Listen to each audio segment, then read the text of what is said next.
Hey guys, welcome back to the channel. Guys, we're almost at 1K. I want to say hi to all the new people and welcome back to all my regulars. I hope you guys have been enjoying the content that I've been bringing. And with that being said, let's get to the video. So I recently came across a game on YouTube I've heard of but never really looked into.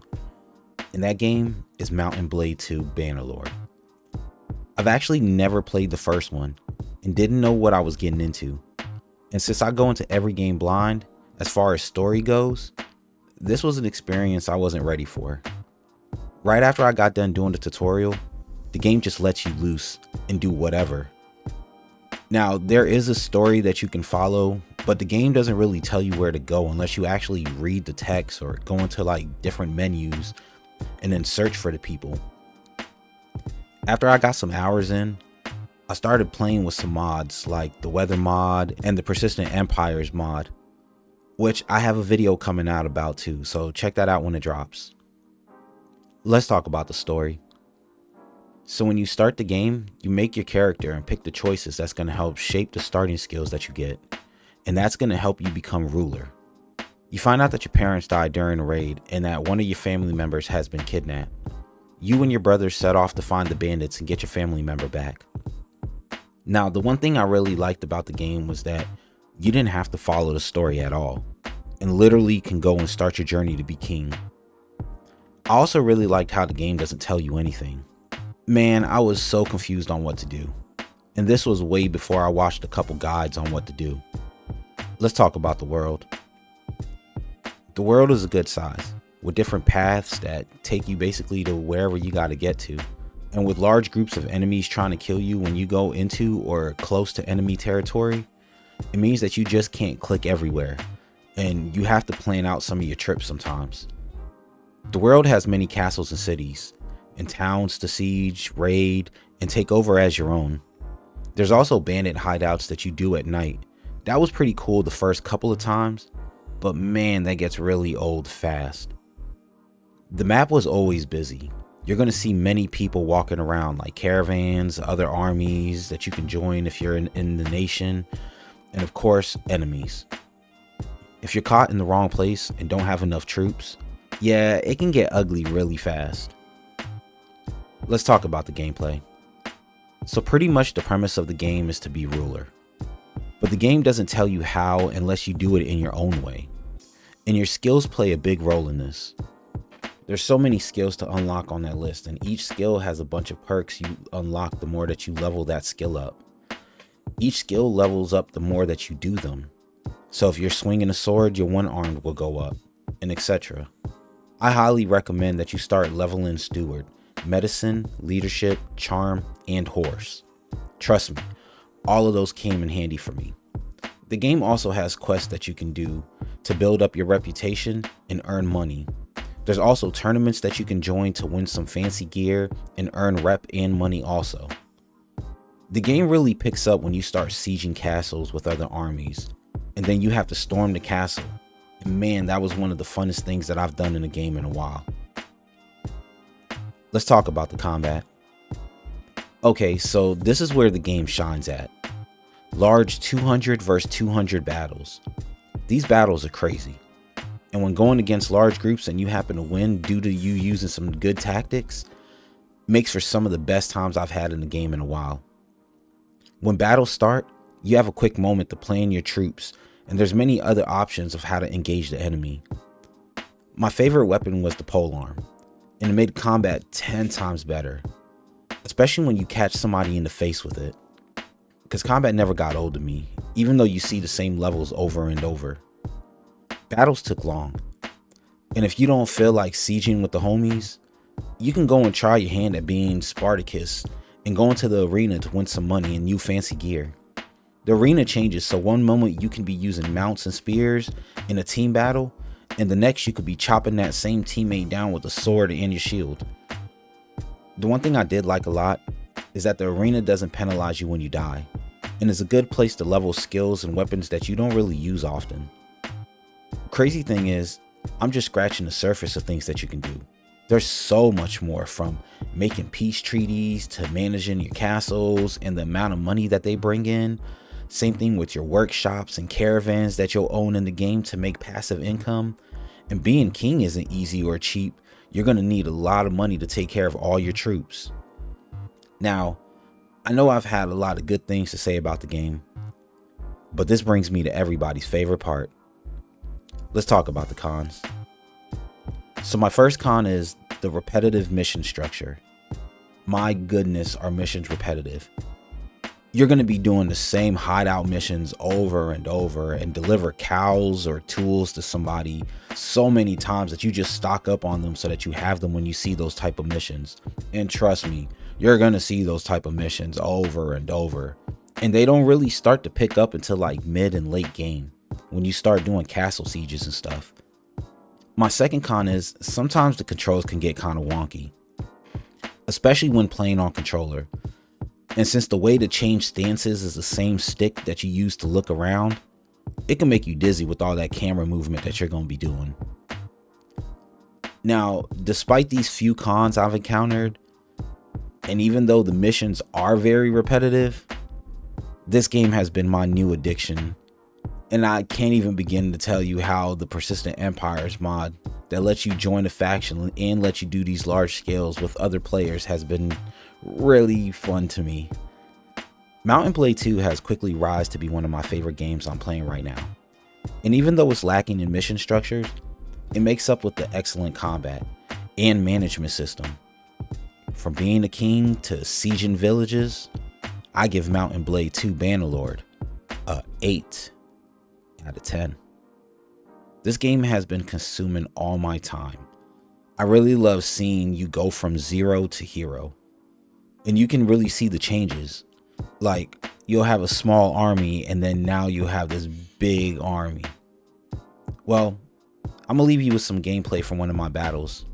You guys take care and make sure you like, comment, and subscribe. And make sure you join the Discord. The link will be in the description below. Let's grow this channel, guys. You guys take care. Bye.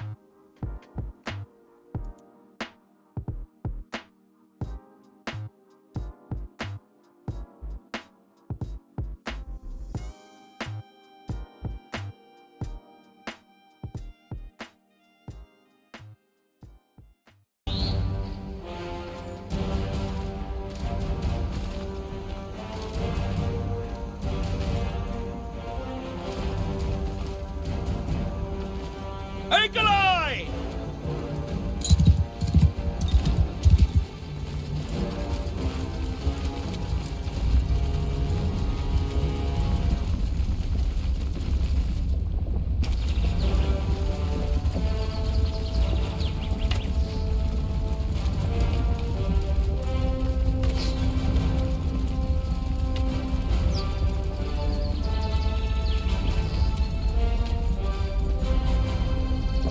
Leave not the one breathing!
Come on!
Die, you bastards!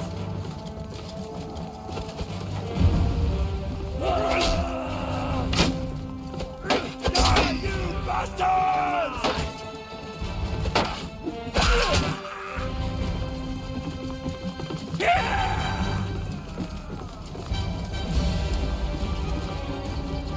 Come on!